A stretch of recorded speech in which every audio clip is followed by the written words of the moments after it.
નમસ્કાર, હું છું પ્રિયંકા. તમે જોઈ રહ્યા છો સિટી કવરેજ ન્યૂઝ. આજના મુખ્ય સમાચાર. હવામાન વિભાગ દ્વારા આગામી 7 દિવસ વરસાદની આગાહી કરવામાં આવી છે, જેમાં અમદાવાદ, આણંદ, ભરૂચ, સુરેન્દ્રનગર, ભાવનગર, બોટાદ, પોરબંદર અને જૂનાગઢમાં રેડ એલર્ટ આપવામાં આવ્યું છે.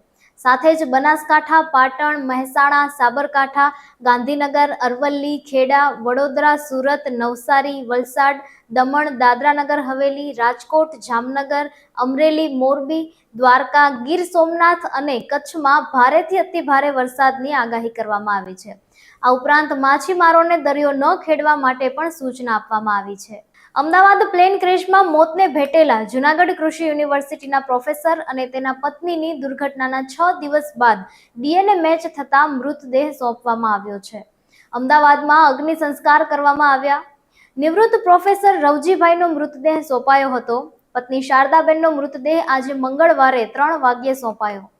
અમદાવાદમાં 12 જૂન ગુરુવારે એર ઇન્ડિયાના પ્લેન ક્રેશની ઘટના બની હતી.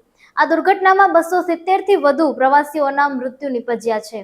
દરમિયાન મોતને ભેટેલા 270 થી વધુ પ્રવાસીઓમાં જૂનાગઢની નવી કલેક્ટર કચેરી પાસે આવેલ શ્રીધરનગરમાં 43 નંબરના મકાનમાં રહેતા જૂનાગઢ કૃષિ યુનિવર્સિટીના બાગાયત વિભાગના નિવૃત્ત પ્રોફેસર અને તેના પત્નીનો પણ સમાવેશ થયો છે. ત્યારે આજે મંગળવારે અમદાવાદમાં જૂનાગઢ કૃષિ યુનિવર્સિટીના નિવૃત્ત પ્રોફેસર રવજીભાઈ ચોવટિયા અને તેમના પત્ની શારદાબેન ચોવટિયાના અગ્નિ સંસ્કાર કરવામાં આવ્યા છે. જૂનાગઢ શહેરને પીવાનું પાણી પૂરું પાડતો આણંદપુર ડેમ ઓવરફ્લો થયો છે.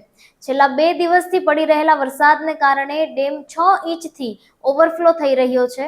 હજુ પણ વરસાદની આગાહી છે. કોઈ જાનહાનિ કે માલહાનિ ન થાય તે માટે આણંદપુર ડેમ નીચે આવતા 3 તાલુકાના 4 ગામોને જૂનાગઢ જિલ્લા કલેક્ટર દ્વારા એલર્ટ કરાયા છે. જૂનાગઢ તાલુકાનું આણંદપુર ગામ, વંથલી તાલુકાના રાયપુર અને સુખપુર ગામ અને મેંદરડા તાલુકાના નાગલપુર ગામના લોકોને એલર્ટ કરવામાં આવ્યા છે.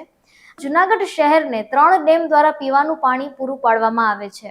આમાં હસનાપુર, વિલિંગડન અને આણંદપુર ડેમનો સમાવેશ થાય છે.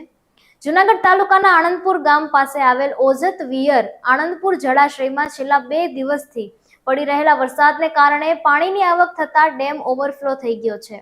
આ અંગે જૂનાગઢ સિંચાઈ વિભાગના નાયબ કાર્યપાલક ઇજનેર મૌલિક મહેતાએ જણાવ્યું હતું કે આણંદપુર ડેમ 2 થી 3 કિલોમીટરની પહોળાઈ ધરાવે છે અને 5 ફૂટની ઊંડાઈ ધરાવે છે. 2 દિવસથી પડી રહેલા વરસાદને કારણે ડેમમાં પાણીની આવક થતા ઓજત વિયર આણંદપુર ડેમ 6 ઇંચથી ઓવરફ્લો થઈ રહ્યો છે. ઓવરફ્લો થવા ઉપરાંત હજુ ભારે વરસાદની આગાહી છે, તેથી 3 તાલુકાના 4 ગામોને એલર્ટ કરવામાં આવ્યા છે. સરકારની તૈયારી. નવો કાયદો લાવવાની. ઓનલાઈન દવાના વેચાણ પર લગામ કરવા માટેની તૈયારી થઈ રહી છે. માત્ર 10 થી 60 મિનિટમાં ઓનલાઈન દવા પહોંચાડવાની સુવિધા આપનાર ઈ-ફાર્મસી પ્લેટફોર્મ પર હવે સરકારની સખત નજર છે. સરકાર તેને તપાસના ક્ષેત્રમાં લઈ જઈ રહી છે અને તેના ઉપર અંકુશ માટે નવો કાનૂન લગાવવાની તૈયારીમાં છે. ખરેખર તો સરકારને સતત એ બાબતની ફરિયાદો મળી રહી છે કે ઓનલાઈન પ્લેટફોર્મ માત્ર ડોક્ટરની ચિઠ્ઠીને એ દવાઓ માટે આંખ આડા કાન કરી રહી છે, જેના માટે જરૂરી છે, બલકે સુરક્ષા સાથે જોડાયેલા અન્ય નિયમો ન માનવાના પણ આરોપ છે. યુદ્ધમાં એઆઈ. ઇઝરાયેલે બતાવ્યું કે આર્ટિફિશિયલ ઇન્ટેલિજન્સથી તૈયાર થયેલા હથિયારો કેટલા સચોટ છે.